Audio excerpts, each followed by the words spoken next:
ಉತ್ತರ ಕನ್ನಡದ ಕೈಗಾ ಕಾರವಾರದಲ್ಲಿ ಗುಡ್ಡ ಕುಸಿತ ಪರಿಣಾಮ ಸಾಕಷ್ಟು ಸಮಸ್ಯೆ ಎದುರಾಗ್ತಾ ಇದೆ. ಉತ್ತರ ಕನ್ನಡದ ಕೈಗಾ ಕಾರವಾರದಲ್ಲಿ ಗುಡ್ಡ ಕುಸಿತ ಉಂಟಾಗಿದೆ.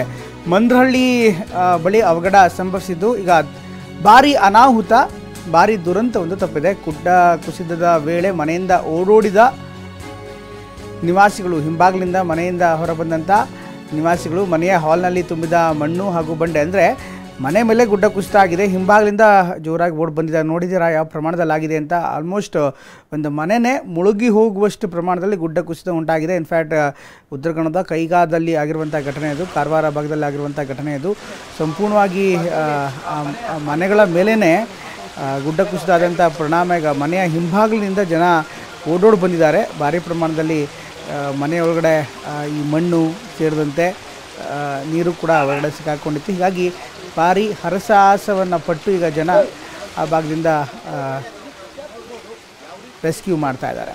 ಈ ಬಗ್ಗೆ ನಮ್ಮ ಪ್ರತಿನಿಧಿ ಸೂರಜ್ ಒಂದು ವಿಶೇಷವಾದಂಥ ವರದಿಯನ್ನು ಕೊಟ್ಟಿದ್ದಾರೆ, ನೋಡೋಣ. ಉತ್ತರ ಕನ್ನಡ ಜಿಲ್ಲೆಯ ಕಾರವಾರ ತಾಲೂಕಿನಲ್ಲಿ ನಿರಂತರವಾಗಿ ಧಾರಾಕಾರವಾಗಿ ಉತ್ತರ ಕನ್ನಡ ಜಿಲ್ಲೆಯ ಕಾರವಾರ ತಾಲೂಕಿನಾದ್ಯಂತ ನಿರಂತರವಾಗಿ ಸುರಿಯುತ್ತಿರುವ ಮಳೆಗೆ ಸರಣಿ ಅವಾಂತರಗಳು ಸೃಷ್ಟಿಯಾಗ್ತಾ ಇದೆ. ಈಗ ನೀವು ದೃಶ್ಯದಲ್ಲಿ ನೋಡಬಹುದು, ಇದು ಉತ್ತರ ಕನ್ನಡ ಜಿಲ್ಲೆಯ ಕಾರವಾರ ತಾಲೂಕಿನ ಮಂದ್ರಹಳ್ಳಿ ಗ್ರಾಮ. ಇದು ಪ್ರಮುಖವಾಗಿ ಏನಂದ್ರೆ ಕಾರವಾರದಿಂದ ಕೈಗಾಗ ಹೋಗಿರುವಂಥ ಪ್ರಮುಖವಾದ ರಸ್ತೆ ಪೂರ್ತಿಯಾಗಿ ಗುಡ್ಡದಂತೆ ಆಗಿದೆ. ಇದು ಪೂರ್ತಿಯಾಗಿ ಗುಡ್ಡ ಕುಸಿತ ಆಗಿದೆ. ನೀವು ದೃಶ್ಯದಲ್ಲಿ ನೋಡಬಹುದು. ದೃಶ್ಯದಲ್ಲಿ ನೋಡಿದರೆ ಇದು ರಸ್ತೆ ಅಂತಲೂ ಕಾಣುವುದಿಲ್ಲ. ಆ ರೀತಿಯಾಗಿ ಅಷ್ಟರ ಮಟ್ಟಿಗೆ ಗುಡ್ಡ ಕುಸಿತವಾಗಿದೆ. ಬೆಳ್ಳಂಬೆಳಗ್ಗೆ ಗುಡ್ಡ ಕುಸಿತ ಆಗಿರುವ ಹಿನ್ನೆಲೆಯಲ್ಲಿ ಇಲ್ಲಿನ ಜನರಿಗೆ ಬಹಳಷ್ಟು ಆತಂಕ ಸೃಷ್ಟಿಯಾಗಿದೆ. ಅಷ್ಟೇ ಅಲ್ಲದೆ ರಸ್ತೆಯ ಪಕ್ಕದಲ್ಲಿರುವಂಥ ಮನೆಗಳಿಗಂತೂ ಹೇಳಬಾರದು ಪರಿಸ್ಥಿತಿ ಉಂಟಾಗಿದೆ. ಯಾಕಂದರೆ ಮನೆಯ ಮುಂಭಾಗದಲ್ಲಿರುವಂತಹ ಡೋರ್ಗಳನ್ನು ಓಪನ್ ಮಾಡೋಕ್ಕೂ ಆಗಲ್ಲ. ಕೆಲವರಂತೂ ಮನೆಯ ಹಿಂಬಾಗಿಲಿನಿಂದ ಹೊರಗಡೆ ಹೋಗಿದ್ದಾರೆ. ತಮ್ಮ ಪ್ರಾಣವನ್ನು ಉಳಿಸಿಕೊಳ್ಳಲು ಅರಸಾಹಸ ಪಟ್ಟು ಮನೆಯಿಂದ ಹೊರ ಬಂದಿದ್ದಾರೆ. ಅಷ್ಟೇ ಅಲ್ಲದೆ ಇನ್ನೂ ಗುಡ್ಡ ಕುಸಿಯುವ ಆತಂಕವೂ ಉಂಟಾಗಿದೆ. ಆ ಹಿನ್ನೆಲೆಯಲ್ಲಿ ಇಲ್ಲಿನ ನಿವಾಸಿಗಳನ್ನು ಬೇರೆ ಕಡೆಗೆ ಶಿಫ್ಟ್ ಮಾಡಬೇಕಂತಲೂ ಸಹಿತ ಜಿಲ್ಲಾಡಳಿತ ಮುಂದಾಗಿದೆ. ಯಾಕೆಂದರೆ ಉತ್ತರ ಕನ್ನಡ ಜಿಲ್ಲೆಯಲ್ಲಿ ನಿರಂತರವಾಗಿ ಮಳೆ ಸುರಿತಾನೆ ಇದೆ. ಈಗಲೂ ಸಹಿತ ಮಳೆಯ ಅಬ್ಬರ ಮುಂದುವರೆದಿದೆ ಅಂತಲೇ ಹೇಳ್ಬೋದಾಗಿದೆ. ಯಾಕೆಂದರೆ ಇನ್ನೂ 2 ರಿಂದ 3 ದಿನಗಳ ಕಾಲ ರೆಡ್ ಅಲರ್ಟ್ ಇರಲಿದೆ.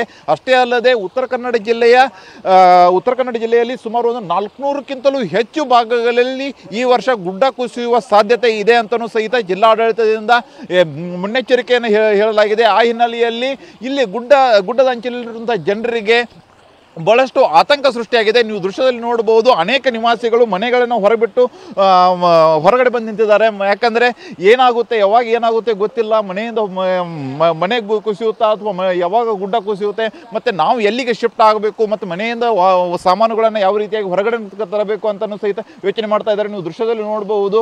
ಯಾಕೆಂದರೆ 1-2 ಜನ ಮನೆ ಒಳಗಡೆ ಇದ್ದಾರೆ. ಅವರನ್ನು ಹೊರಗಡೆ ಯಾವ ರೀತಿಯಾಗಿ ಕರೆತರಬೇಕು ಅನ್ನೋದಕ್ಕೆ ಗ್ರಾಮಸ್ಥರು ಮುಂದಾಗಿದ್ದಾರೆ. ನೀವು ದೃಶ್ಯದಲ್ಲಿ ನೋಡುವುದು ಎಂಥ ಪರಿಸ್ಥಿತಿ ಅಂತ. ಯಾಕೆಂದ್ರೆ ಅಲ್ಲಿರುವಂಥ ಜನರಿಗೆ ಹೊರಗಡೆ ಬರುವುದಕ್ಕದು ಸಾಧ್ಯ ಆಗಲ್ಲ. ಇಲ್ಲಿ ಸ್ಥಳೀಯ ಯುವಕರೇ ಮುಂದಾಗಿಬಿಟ್ಟು ಅಲ್ಲಿರುವಂಥ ಜನರನ್ನ ರೆಸ್ಕ್ಯೂ ಮಾಡುವಂಥ ಕೆಲಸವನ್ನು ಮಾಡ್ತಾ ಇದ್ದಾರೆ. ಯಾಕೆಂದರೆ ಉತ್ತರ ಕನ್ನಡ ಜಿಲ್ಲೆಯಲ್ಲಿ ಈ ರೀತಿಯಾದಂಥ ಅವಾಂತರಗಳು ಬಹಳಷ್ಟು ಆಗ್ತಾ ಇದೆ. ಯಾಕಂದರೆ ಇಲ್ಲಿಂದ ಒಂದು 4 ರಿಂದ 5 ಕಿಲೋಮೀಟರ್ ಅಂತರದಲ್ಲಿ ಕಿನ್ನರ ಗ್ರಾಮದಲ್ಲಿಯೂ ಸಹಿತ ಪೂರ್ತಿಯಾಗಿ ಮನೆಯ ಮೇಲೆ ಗುಡ್ಡ ಕುಸಿದ ಹಿನ್ನೆಲೆಯಲ್ಲಿ ಅಲ್ಲಿಯೂ ಸಹಿತ ಮನೆಯಲ್ಲಿ ಒಬ್ಬ ವ್ಯಕ್ತಿ ಸಿಲುಕಿಕೊಂಡು ಅವರನ್ನು ರಕ್ಷಿಸುವಂಥ ಕಾರ್ಯ ಈಗಲೂ ಸಹಿತ ಮುಂದುವರೆದಿದೆ. ಆದರೆ ಈಗ ಅಲ್ಲಿ ಹೋಗುವುದಕ್ಕೆ ರಸ್ತೆ ಮಾರ್ಗವೇ ಇಲ್ಲದಂತಾಗಿದೆ. ಹೀಗಾಗಿ ಉತ್ತರ ಕನ್ನಡ ಜಿಲ್ಲೆಯಲ್ಲಿ ಈಗ ಮಳೆಯ ಅವಾಂತರದ ಜೊತೆಗೆ ಗುಡ್ಡ ಕುಸಿತದ ಆತಂಕ ಬಹಳಷ್ಟು ಜನರಿಗೆ ಕಾಡ್ತಾ ಇದೆ ಅಂತಲೇ ಹೇಳಲಾಗ್ತಾ ಇದೆ. ಕ್ಯಾಮರಾಮನ್ ಮಂಜುನಾಥ್ ಜೊತೆ ಸೂರಜ್ ಉತ್ತೂರೆ, TV9 ಕಾರವಾರ.